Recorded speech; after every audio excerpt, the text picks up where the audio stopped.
Why are you not a Christian? Because I see no evidence whatever for any of the Christian dogmas. I've examined all the stock arguments in favor of the existence of God, and none of them seem to me to be logically valid.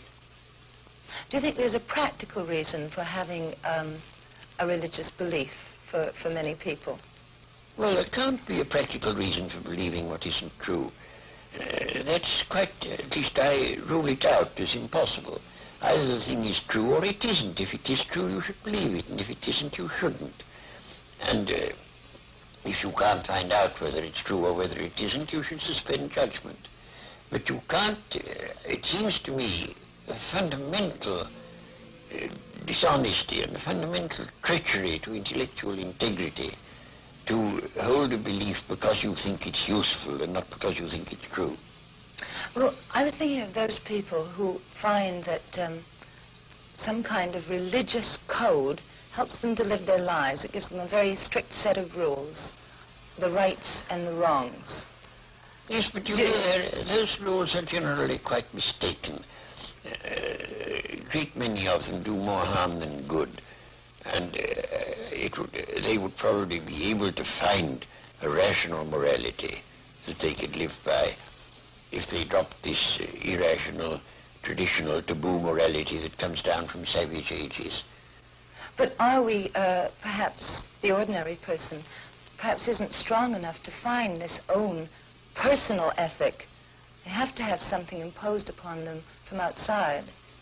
Oh, I don't think that's true. And what is imposed on you from outside is of no value, whatever.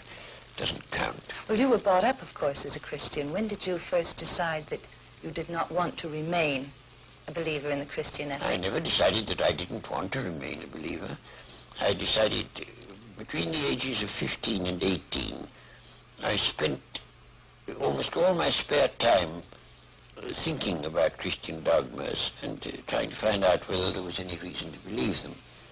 And by the time I was 18, I discarded the last of them. Do you think that that gave you an extra strength in your life?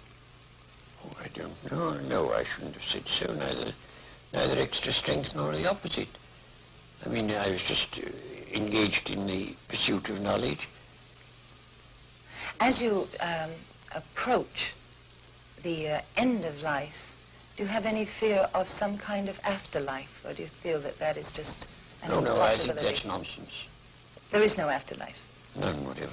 Do you have any fear of something that is common amongst atheists and agnostics who have been atheists or agnostics all their lives, who are converted just before they die to a form of religion? Well, you know, it doesn't happen nearly as often as religious people think it does. Because religious people, most of them, think that it's a virtuous act to tell lies about the deathbeds of agnostics and such. As a matter of fact, it doesn't happen very often.